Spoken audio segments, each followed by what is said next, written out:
So in last lecture, we were discussing about the data center. Okay, so we have discussed the basic concepts of data center, means value your data center and data center as a brain of your company. So we have discussed this. Okay.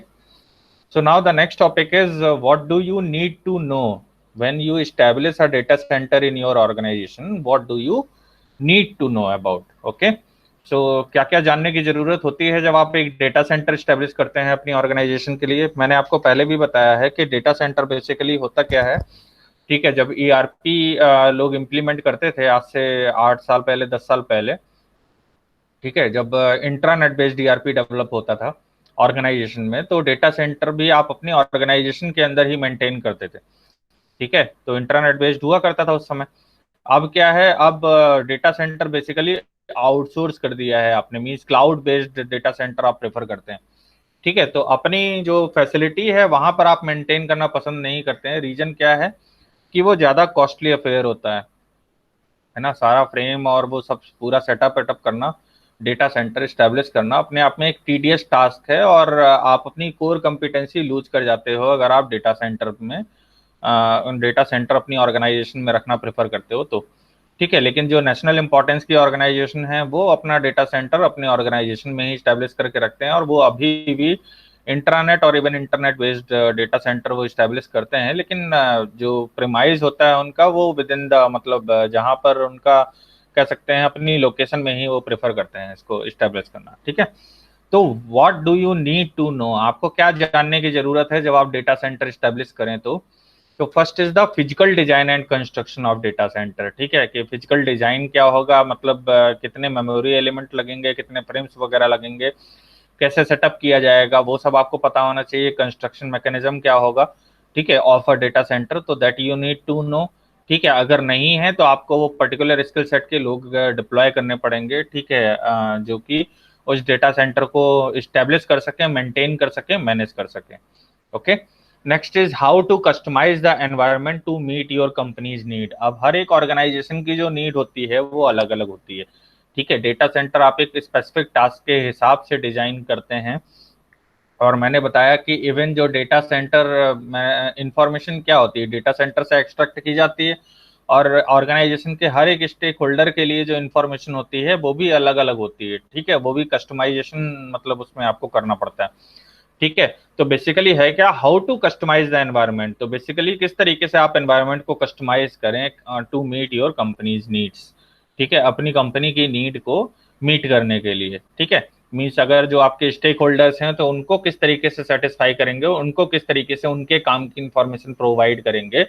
ठीक है, तो उस तरीके का mechanism आपको draft करना पड़ेगा। ठीक है, जैसे आपका जो AKTU ERP पोर्टल है, तो उसमें क्या होता है, बेसिकली आपका जो भी अटेंडेंस है वो वहां पर मेंटेन रहती है, जो भी आपके मार्क्स होते हैं वो वहां पर मेंटेन होते हैं।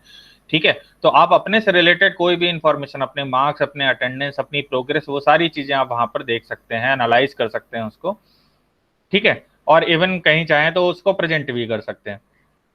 ठीक है, लेकिन आप अपने अलावा अगर किसी दूसरे स्टूडेंट का डेटा आप चाहें कि मैं एक्सेस कर लूं तो वो पॉसिबल नहीं है। तो बेसिकली यही है कि how to customise the environment, किस तरीके से आप कस्टमाइज करेंगे एनवायरनमेंट को।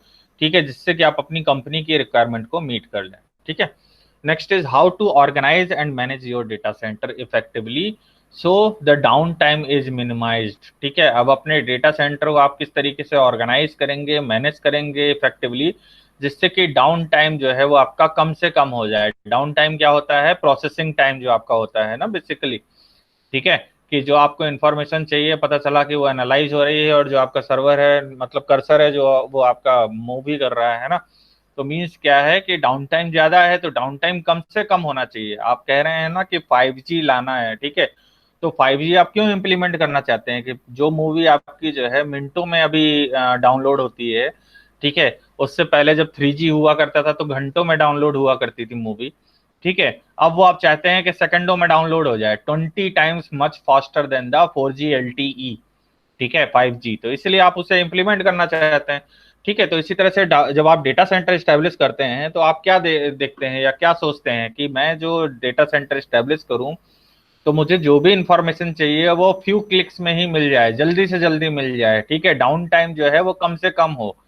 ठीक है, तो so that the downtime is minimized, troubleshooting is easier, ठीक है, प्रॉब्लम को सॉल्व करना, जो एरर वगैरह है वो उनको सॉर्ट आउट करना वो भी इजी हो, and the rooms infrastructure is fully used, ठीक है, रूम्स इंफ्रास्ट्रक्चर मीन्स वो जो प्रीमाइस है जो आपने स्टैब्लिश किया है उसके इंफॉर्मेशन वो इंफ्रास्ट्रक्चर की मैक्सिमम कैपेसिटी यूटिलाइज हो, ठीक है।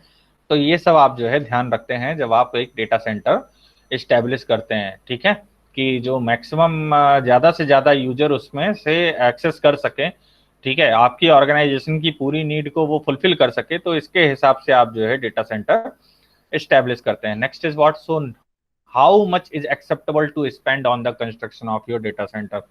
अब सबसे इंपॉर्टेंट एस्पेक्ट ये क्या है, कॉस्ट पार्ट है ना, कि कितनी कॉस्ट लगेगी, है ना, कितना पैसा लगेगा, कितना मुझे खर्च करना पड़ेगा जब मैं अपना डेटा सेंटर अपने यहाँ पर ही इस्टेब्लिश करूंगा, है ना, या कंस्ट्रक्ट करूंगा अपनी ही ऑर्गेनाइजेशन में।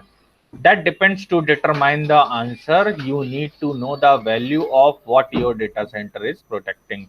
अच्छा, अब ये जो जो इसका आंसर है कि कितना आप खर्च करेंगे, तो ये इस पर डिपेंड करता है कि आपकी जरूरत क्या है, मींस आप क्या ऐसा स्टोर कर रहे हैं, कितने वैल्यू की इंफॉर्मेशन आप वहां पर स्टोर कर रहे हैं, है ना। अगर अपने ऑर्गेनाइजेशन की कॉन्फिडेंशियल इंफॉर्मेशन स्टोर कर रहे हैं तो इसका मतलब है कि इट वर्थ अ लॉट, है ना, वो आपके लिए प्राइसलेस है, कि वो जो इन्फॉर्मेशन है वो किसी भी तरीके से लीक नहीं होनी चाहिए। इसीलिए आजकल होता है ना कि प्राइवेट क्लाउड का इस्तेमाल करते हैं। क्यों करते हैं प्राइवेट क्लाउड का इस्तेमाल? इसीलिए कि जो मेरी इंफॉर्मेशन है जो कॉन्फिडेंशियल है वो कहीं लीक ना हो, कोई और उसे इजिली स्टील ना कर सके, है ना। तो इसीलिए हम क्या करते हैं, प्राइवेट क्लाउड प्रेफर करते हैं, ठीक है। और जो हमारे रूटीन काम है उसके लिए हम पब्लिक क्लाउड प्रेफर करते हैं। तो ये क्या होता है, हाइब्रिड क्लाउड होता है, ठीक है।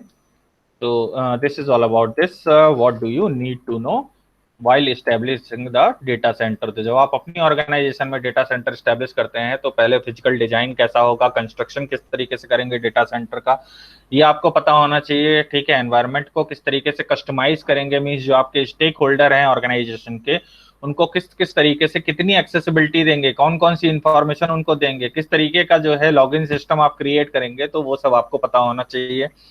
इसके अलावा आप अपने डेटा सेंटर को किस तरीके से इफेक्टिवली और एफिशिएंटली मैनेज करें जिससे कि डाउन टाइम जो हो वो कम से कम हो, कुछ क्लिक्स में ही आपको तुरंत इमीडिएटली जानकारी मिल जाए। जैसे आजकल होता है ना कि आप नेट बैंकिंग करते हैं, तो नेट बैंकिंग में आप नेट बैंकिंग की बजाय ऐप जो है बैंक का वो डाउनलोड करना ज्यादा प्रेफर करते हैं, क्योंकि ऐप में कंसोलिडेट होकर के पूरी जानकारी एक ही जगह मिल जाती है, ठीक है, कि आपकी बैंकिंग ट्रांजैक्शन में आपके अकाउंट में कितना पैसा है, आपने क्रेडिट कार्ड से कितना खर्च किया है, ठीक है। और आप मतलब एफडी वगैरह अगर करा रखी है तो उसका स्टेटमेंट, और आरडी अगर करा रखी है तो उसका स्टेटमेंट, कोई भी स्टेटमेंट आप निकाल सकते हैं, चेकबुक के लिए रिक्वेस्ट डाल सकते हैं। तो वो सब आप जो है ऐप में ज्यादा एफिशिएंटली और ज्यादा मतलब सबसे कम डाउन टाइम में आप कर पाते हैं। बल्कि जब आप लैपटॉप में बैठेंगे या नेट बैंकिंग करेंगे तो नेट बैंकिंग में क्या आईडी पासवर्ड और वो पूरा जो है सिक्योरिटी मैकेनिज्म आप जो है पूरा आपको करना पड़ता है। और इसमें क्या है, जस्ट एक पिन डालना है या अपना आप सकते हैं जो आप कहते हैं ना फिंगर या फेस रिकॉग्निशन सिस्टम का आप इस्तेमाल करते हैं और उसके थ्रू जो है आप एक्सेस कर लेते हैं इजिली, ठीक है। तो इसलिए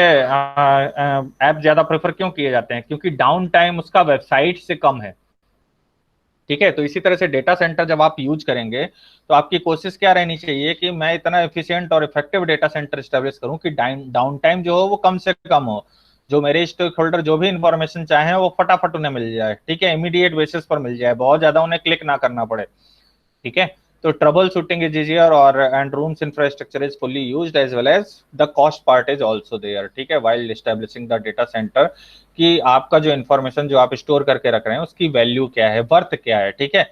तो उसके बेसिस पर आप जो है उस पर खर्च करने के लिए तैयार रहेंगे। तो this is all about the what do you need to know while establishing the data center. Okay, so if you have any doubt or query you may ask.